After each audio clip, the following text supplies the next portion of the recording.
Drugs మాఫియాకు Telangana అడ్డాగా మారిందని CPM నాయకులు మండిపడ్డారు. హైదరాబాద్ కేంద్రంగా నిషేధిత డ్రగ్స్ ఉత్పత్తి చేస్తుంటే తెలంగాణ పోలీసులు ఏం చేస్తున్నారని ప్రశ్నించారు.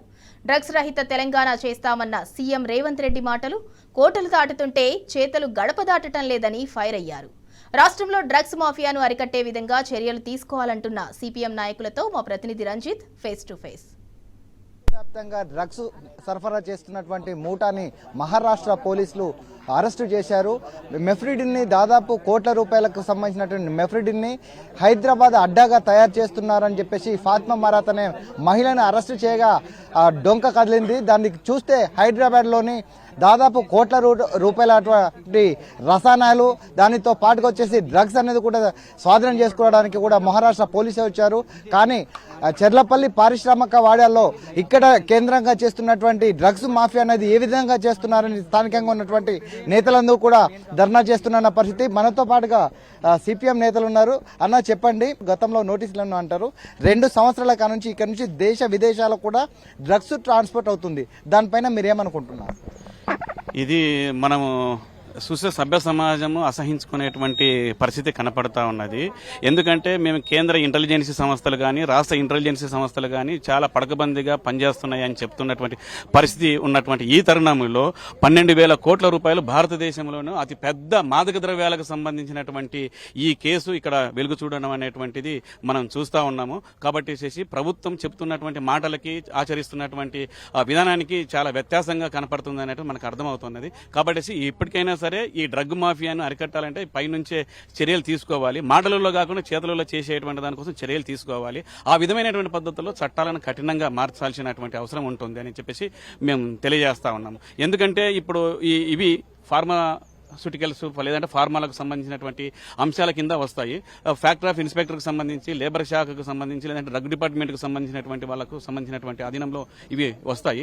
మరి అట్లాంటి సందర్భంలో పర్మిషన్లు ఇస్తున్నప్పుడు ఏ అంశాలపైన పర్మిషన్లు ఇస్తున్నారు, ఏం సంగతి అనేటువంటిది పర్టికులర్గా వాళ్ళకు అందజేయాల్సినటువంటి అవసరం ఉంది. అట్లా అందజేశారా లేదా, వారిని ఎవరు తనిఖీ చేస్తున్నారు, ఎవరి అజమాయిషిలో వీళ్ళంతా ఉన్నారు అనేటువంటిది మనం తెలుసుకోవాల్సినటువంటి అవసరం ఉన్నది. ప్లస్ ఇంత ముందుకు ప్రభుత్వాలు ఏవైతే ఉన్నాయో కార్మిక శాఖ నుంచి పరిశ్రమలని తనిఖీ చేసేటువంటిది ఉండేది. ఇప్పుడు ఆ తనిఖీ చేసేటువంటి దాన్ని నామమాత్రం చేయడం వల్ల, అంటే కేంద్రంలో ఉన్నటువంటి బీజేపీ ప్రభుత్వము యజమానుల యొక్క వాళ్ళని చూసేదాని కోసం, వాళ్ళకు దోషిపెట్టేదాని కోసం ఈ చట్టాలలో మార్పులు చేయడం వల్ల ఇప్పుడు తనిఖీలు అనేటువంటివి లేకుండా పోవడం వల్ల దీన్ని నామమాత్రంగా చేస్తున్నటువంటి పరిస్థితి. కాబట్టి దాన్ని ఆసరగా చేసుకుని ఇక్కడ ఉన్నటువంటి యజమానులు ఇలాంటి దందా పనులు చేస్తూ డ్రగ్ని తయారు చేస్తూ మాదక ద్రవ్యాలను తయారు చేసుకోవచ్చు, భారతదేశంలో ఉన్నటువంటి యువత మీద వదులుతున్నటువంటి పరిస్థితి. అది కూడా పాలకులు ఎవరైతే ఉన్నారో వాళ్ళు కూడా కోరుకుంటున్నది అదే.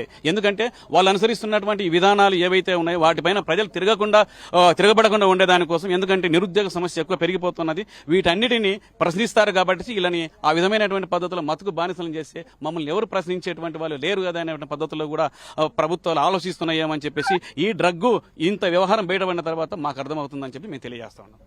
డ్రగ్స్ రహిత రాష్ట్రంగా వచ్చేసి తెలంగాణనే తీర్చిదిద్దుతా అని చెప్పేసి సీఎం రేవంత్ రెడ్డి అంటున్నారు. ఇప్పుడు జరిగే విధానాన్ని చూస్తే ఏ విధంగా చూడవచ్చు? మాటలు కోటలు దాటుతున్నాయి, పని మాత్రం గడప దాటలేదు అంటామే, అది స్పష్టంగా కనపడుతుంది. ఈ వాగ్దేవి ల్యాబొరేటరీస్ ఇండస్ట్రీ అనేది దీని చరిత్ర మొత్తం నేరమైన చరిత్ర. గత 2 సంవత్సరాల క్రితం ఇదే డ్రగ్స్ తయారు చేస్తుంటే దాని మేనేజ్మెంట్ని అరెస్ట్ చేసి జైల్లో కూడా పెట్టారు. ఎమ్మటే బయటకు వచ్చారు. ఆ తర్వాత తిరిగి కూడా సేమ్ ఇదే దందా మొదలుపెట్టింది. రాత్రి ఇప్పుడు నాచారంలో ఉన్న బ్రాంచ్లో అక్కడ దాన్ని క్లోజ్ చేశారు. ఇప్పుడు ఇక్కడ విచిత్రం ఏంటంటే మహారాష్ట్ర పోలీసులు వచ్చి మన వాళ్ళు ఇక్కడ డ్రగ్ ఉత్పత్తి జరుగుతుందన్న విషయం తెలియట్లేదంటే మన పోలీసుల వైఫల్యం ఏ స్థాయిలో ఉందన్నది ఒకటి అర్థమవుతా ఉంది.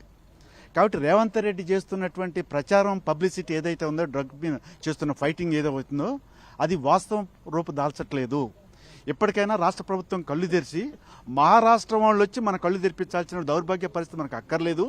వెంటనే మన యంత్రాంగం, మన రాష్ట్ర ప్రభుత్వంలో సంబంధించినటువంటి డిపార్ట్మెంట్లన్నీ సంబంధిత, అది డ్రగ్ ఇన్స్పెక్టర్ కావచ్చు, లేబర్ డిపార్ట్మెంట్ కావచ్చు, స్టేట్ గవర్నమెంట్ ఆఫ్ తెలంగాణ కావచ్చు, వీళ్ళందరూ కలిసి ఈ దోషులను కఠినంగా శిక్షించాలి.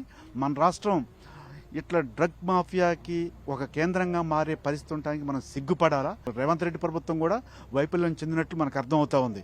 అదేవిధంగా ఇక్కడ ఏంటంటే ఒకటి విషయం అర్థమవుతా ఉంది, దేశంలో ఉద్యోగాలు కల్పించడంలో భారత ప్రభుత్వం పూర్తిగా వైఫల్యం చెందింది. ఎక్కడ విద్యార్థులైనా యూత్ అయినా తిరగబడతారనే నేపథ్యాన్ని దృష్టిలో పెట్టుకుని మత్తులో ఉంచే దానికోసం ఇట్లాంటి తప్పుడు పద్ధతులు అనుసరిస్తున్నారు. ఇది మన దేశంలో ఉన్న యువతే కాదు, ఇతర దేశాలకు కూడా ఎక్స్పోర్ట్ చేస్తున్నట్లు కూడా మనకు సమాచారం వస్తుంది. అంటే భారత ప్రభుత్వం యొక్క నిఘా వ్యవస్థ చాలా అస్తవ్యస్తంగా ఉందనేటువంటి అర్థమవుతుంది. అందుకే సిపిఎం పార్టీగా రాష్ట్ర ప్రభుత్వం వెంటనే ఇన్వాల్వ్ అయ్యి ఈ దోషుల్ని, ఉత్పత్తిదారుల్ని కఠినంగా శిక్షించాలి. సెకండ్ థింగ్, ఇప్పటికైనా ఉపాధి హామీ కల్పించే దానికోసం తగిన చర్యలు తీసుకోవాలి రాష్ట్ర కేంద్ర ప్రభుత్వాలు. వీళ్ళ మీద తగిన చర్యలు తీసుకొని ఇట్లాంటి అసాంఘిక కార్యకలాపాలు జరగాలని చెప్పేసి మేము కోరుతున్నాం. గత ప్రభుత్వంలో నార్కటిక్ పోలీసులు వచ్చేసి విజయ్ ఓల్డర్ అనే వ్యక్తికి వచ్చేసి నోటీసులు ఇచ్చారు. దానికి కోర్టుకి వెళ్ళేసి కూడా నోటీసులకు తీసుకొచ్చుకొని కంపెనీని ఓపెన్ చేశారని చెప్తున్నారు. గత 2 సంవత్సరాల కాంచి దేశ విదేశాల్లో కూడా అంటే అన్ని సంబంధాలు పెంచుకొని కూడా జరుగుతున్న మాఫియా పైన పోలీసులు ఎందుకు దృష్టి సారించలేదు అని దాంట్లో మీరేమనుకుంటున్నారు? ఇప్పుడు ప్రధానంగా పోలీసులు ఒక భాగం, కానీ ఇన్స్పెక్టర్ ఆఫ్ ఫ్యాక్టరీస్ అనేది ఒక డిపార్ట్మెంట్ ఉంది. ప్రతి ఇండస్ట్రీస్ని తనిఖీ చేయటం, అక్కడ భద్రతా లోపాలు కానీ ప్రొడక్షన్ ఏం జరుగుతుందని కానీ అది చేయాలి. అది ప్రధానమైన అంగాన్ని పనిచేయకుండా రాష్ట్ర ప్రభుత్వం, కేంద్ర ప్రభుత్వం చేసింది. అందుకోసం ఏ ఇండస్ట్రీలో ఏం ఉత్పత్తి అవుతుందో ఎవరికి తెలియదు. అది అందుకోసం ఆ ఇన్స్పెక్టర్ ఆఫ్ ఫ్యాక్టరీస్ని యాక్టివ్ చేయాలి ఒకటి. రెండోది నిఘాని కూడా పెంచాలి. ఇప్పుడు ఎక్కడో మహారాష్ట్ర వాళ్ళు వచ్చే వరకు మనకు కూడా తెలియని పరిస్థితి ఇది ఇక్కడ ఉన్నది. అందుకోసం రేవు పార్టీలలో ఇది దొరికింది, అది దొరికింది, దాని కాదు, అసలు ఉత్పత్తి జరిగే కేంద్రాల మీదనే ఉక్కుపాదం మోపాలి. అది గంజాయి ఉత్పత్తి అయినా కావచ్చు, డ్రగ్ ఉత్పత్తి, ఇప్పుడు మెఫిడ్రిన్ అని పెడుతున్నారు ఇక్కడ. అది కొకైన్ ఎంతైతే ఉంటుందో తీవ్రత, సేమ్ అంతే ప్రమాదం ఇది మెఫిడ్రిన్ కూడా. అందుకోసం దీని మీద చాలా ఉక్కుపాదం మోపాలనేది మేము డిమాండ్ చేస్తున్నాం. పర్టికులర్గా ఇక్కడ ఇప్పుడు రేవంత్ రెడ్డి గారు ప్రాతినిధ్యం వహించిన మేడ్చల్ మల్కాజ్గిరి పార్లమెంట్ నియోజకవర్గం ఇది. అలాగే ఇప్పుడు బీజేపీ ఎంపీ ప్రాతినిధ్యం వహిస్తున్నాడు. ఒక ఆయన రాష్ట్ర ప్రభుత్వం, ఒక ఆయన కేంద్ర ప్రభుత్వం, ఇద్దరు కూడా దీని మీద గట్టి చర్యలు తీసుకోకపోతే ఇది ఇంకా చాలా తీవ్రమైన ప్రమాదం ఉంటుంది. ఇది అంటే రాష్ట్ర ప్రభుత్వం కావచ్చు, కేంద్ర ప్రభుత్వం కూడా ఖచ్చితంగా వైఫల్యం వల్లనే ఇది జరుగుతుందని చెప్పేసి నేతలు చెప్పిన పరిస్థితులు కనబడుతున్నాయి.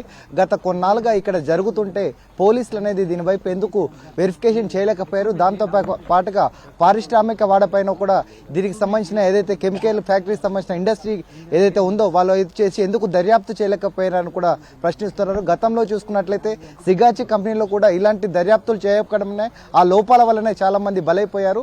అదే విధంగా కూడా పారిశ్రామిక వాడలో ఎంతో మంది ఇండస్ట్రీలో కార్మికులు పనిచేస్తున్న ఈ కంపెనీలలో ఇలాంటి చెడు కంపెనీలు తీసుకురావడం వల్ల ఒకవైపు యువత బానిస అవుతుంది, మరోవైపు కూడా రాష్ట్రం పరువు పోయే విధంగా కూడా రేవంత్ రెడ్డి సర్కార్ ఉందని చెప్పి స్థానికంగా ఉన్న సిపిఎం నేతలు చెప్పే పరిస్థితులు కనపడుతున్నాయి. కెమెరామెన్ దశరథ్తో రంజిత్, టీ న్యూస్, హైదరాబాద్.